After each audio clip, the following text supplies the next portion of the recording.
வணக்கம் மக்களே. கவிஞர் கண்ணதாசனை பிடிக்கும்னா நம்ம சேனலை சப்ஸ்கிரைப் பண்ணிக்கோங்க. அரை தூக்கத்தில் கூட கவிஞர் கண்ணதாசன் எழுதிய ஒரு பாடல் தேசிய விருது வாங்கி சாதனை படைச்சிருக்கு என்பது குறிப்பிடத்தக்கது. அது என்ன பாடல் என்ன படம்னு இந்த தொகுப்பில் விரிவாக பார்க்கலாம் வாங்க. கவிஞர்னாலே நம்மளோட நினைவுக்கு முதல்ல வர நபர் கவிஞர் கண்ணதாசன் தான் இருக்கும்னே சொல்லலாம். இவரோட பாடல் வரிகள்லாம் இன்றைக்கும் அழியாத ஒரு ரகசியத்தை அதுக்குள்ளே அடக்கி வச்சிருக்குன்னு கூட சொல்லலாம். பல படங்களில் கவிஞர் கண்ணதாசன் நடிச்சும் இருக்காங்க என்பது பலருக்கும் தெரிந்த ஒரு உண்மையும் கூட. சுமார் 4500 படங்களுக்கு மேலே பாடல்களை எழுதியிருக்காங்க கவிஞர் கண்ணதாசன் அவர்கள். இது மட்டும் இல்லாமல் 6 படங்களை தயாரிக்கவும் செஞ்சுருக்காங்க. ஏராளமான நூல்களையும் எழுதியிருக்காங்க என்பது குறிப்பிடத்தக்கது. இது மட்டும் இல்லாமல் தனக்கு தானே இரங்கற்பா எழுதிய பெருமையும் கவிஞர் கண்ணதாசனுக்கு இருக்குன்னே சொல்லலாம். இப்படி பல புகழுக்கும் பெருமைக்கும் பெயர் போனவர் தான் கவிஞர் கண்ணதாசன் அவர்கள். நடிகர் ரஜினிகாந்தோட ஒரு படத்துக்காக அரை தூக்கத்தில் எழுந்து ஒரு பாடலை எழுதி கொடுத்துருக்காங்க. அந்த பாடல் பயங்கர ஹிட் ஆகி தேசிய விருதையும் வாங்கியிருக்கு. கவிஞர் கண்ணதாசன் அவர்கள் அரை தூக்கத்தில் எழுதி கொடுத்த அந்த பாடலையும் அதுக்கு பின்னால் நடந்த ஒரு சம்பவத்தை பற்றியும் இந்த வீடியோவில் பார்க்கலாம். இயக்குனர் கே பாலச்சந்தரோட இயக்கத்தில் வந்த அபூர்வ ராகங்கள்ன்ற படத்தை நம்ம யாராலையும் மறக்க முடியாதுன்னே சொல்லலாம். அதுக்கு முக்கிய காரணமே அந்த படத்தின் மூலமாக தான் நடிகர் ரஜினிகாந்த் நம்ம தமிழ் சினிமாவில் முதலாக அறிமுகமாகியிருக்காங்க.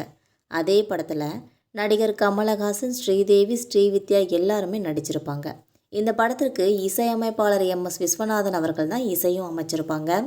அபூர்வ ராகங்கள் படத்தோட ஷூட்டிங் ஸ்பாட்லேயே கே பாலச்சந்தர் அவர்கள் MS விஸ்வநாதன் 2 பேருக்கு இடையே படத்தோட பாடல்களுக்கான கலந்துரையாடலாம் போய்கிட்டு இருந்திருக்கு. அப்போ நடிகர் கமலஹாசனும் கூட இருந்திருக்காங்க. கே பாலச்சந்தர் அவர்கள் பாடலுக்கான ஒத்திகையை பார்த்துடலான்னு சொல்லி MS விஸ்வநாதன் அவர்கள்கிட்ட சொல்லியிருக்காங்க. உடனே விஸ்வநாதன் அவர்களும் அதை நாளைக்கு வச்சுக்கலாமே அப்படின்னு சொல்லியிருக்காங்க. ஏன் என்ன காரணம் அப்படின்னு சொல்லி பாலச்சந்தர் அவர்கள் கேட்டிருக்காங்க. இல்லை, கவிஞர் கண்ணதாசன்கிட்டருந்து இன்னும் பாடல் வரிகள்லாம் வரலைன்னு சொல்லியிருக்காங்க. உடனே MS விஸ்வநாதனோட இந்த பதிலை கேட்டுட்டு இயக்குனர் கே பாலச்சந்தர் அவர்கள் ரொம்பவே கோபம் அடைஞ்சிடுறாங்க.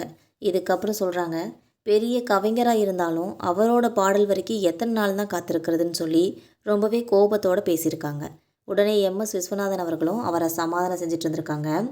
அப்போ கவிஞர் கண்ணதாசன் மேல் தளத்தில் தான் தூங்கிட்டு இருந்திருக்காங்க. இந்த விஷயம் தெரிஞ்ச கமல் உடனே அதை பற்றி பாலச்சந்தர்கிட்டையும் சொல்லியிருக்காங்க. அதை கேட்டுட்டு கோபத்தோட உச்சிக்கே போயிட்டாங்க பாலச்சந்தர் அவர்கள். உடனே சொல்கிறாங்க, ரொம்ப சந்தோஷம், சரி அப்போ நானும் படப்பிடிப்பை ரத்து செஞ்சுட்டு தூங்கட்டுமா அப்படின்னு சொல்லி சத்தம் போட்டு பேசியிருக்காங்க. பாலச்சந்தரோட இந்த சத்தம் கவிஞர் கண்ணதாசனோட காதில் விழுந்துருச்சு. அவர் பேசி இதெல்லாம் கேட்டுட்டு தான் இருந்திருக்காங்க. இதுக்கப்புறம் பாலச்சந்தரை சமாதானப்படுத்த முடியாமல் அந்த இடத்த விட்டு கிளம்பியே போயிட்டாங்க MS விஸ்வநாதனும். 1 மணி நேரம் கழித்து ஒரு நபரை அனுப்பி அவர் எழுந்துட்டாரான்னு பாரியான்னு சொல்லி அனுப்பியிருக்காங்க பாலச்சந்தர் அவர்கள். அங்கே அந்த நபர் போய் பார்த்தப்ப கவிஞர் கண்ணதாசன் அந்த இடத்துலே இல்லையாம். எங்கே போனாங்கன்னு சொல்லி அவரோட உதவியாளர்கிட்ட கேட்டப்ப அவர் ஒரு பாடலை எழுதி கொடுத்துட்டு கிளம்பிட்டதா ஒரு பேப்பரையும் கொடுத்துருக்காங்க. உடனே அந்த பேப்பரை வாங்கிட்டு வந்து பாலச்சந்தர்ட்டையும் கொடுத்துருக்காங்க. அவரோட உதவியாளர் ஆனந்த் என்பது குறிப்பிடத்தக்கது. என்னத்தை தான் எழுதியிருக்க போகிறாருன்ற எண்ணத்தில் பேப்பரை திறந்து பார்த்துட்டு பிரமிச்சு போயிட்டாங்க பாலச்சந்தர் அவர்கள். அந்த பேப்பரில் மொத்தம் 7 வகையான பாடல்களை எழுதியிருக்காங்க கவிஞர் கண்ணதாசன் அவர்கள். எந்த பாட்டை தேர்வு செய்கிறது, எந்த பாட்டை தவிர்க்கிறதுனே தெரியாமல் திக்கு முக்காடி போயிருக்காங்க இயக்குனர் பாலச்சந்தர் அவர்கள். அதுலேருந்து ஒரு பாடலை தேர்வும் செஞ்சுட்டாங்க. அதுக்கப்புறமா அதுதான் அபூர்வ ராகங்கள் படத்தில் இடம்பெற்ற 7 ஸ்வரங்களுள் என்ற பாடல் என்பது குறிப்பிடத்தக்கது. அந்த பாடலை பாடகி வாணி ஜெயராம் அவர்கள் பாடியிருப்பாங்க. கவிஞர் கண்ணதாசன் அவர்கள் அரை தூக்கத்தில் எழுதி கொடுத்த அந்த பாடல் மாபெரும் ஹிட் அடித்தது மட்டும் இல்லாமல் தேசிய விருதையும் தட்டி போயிடுச்சுன்னே சொல்லலாம். இந்த பாடலை பாடியதுக்காக சிறந்த பாடகிக்கான விருதையும் வாணி ஜெயராமன் அவர்களுக்கு கொடுத்துருக்காங்க என்பது குறிப்பிடத்தக்கது. மக்களே, கவிஞர் கண்ணதாசனோட வாழ்க்கையில் நடந்த இந்த நிகழ்வு உங்களுக்கும் பிடிச்சிருந்தா மறக்காமல் நம்ம சேனலை சப்ஸ்கிரைப் பண்ணி வச்சுக்கோங்க. அப்போ தான் நம்ம போகிற இது மாதிரியான வீடியோக்கள் உங்களை உடனுக்குடன் நோட்டிஃபிகேஷனாக வந்து சேரும். தேங்க்யூ.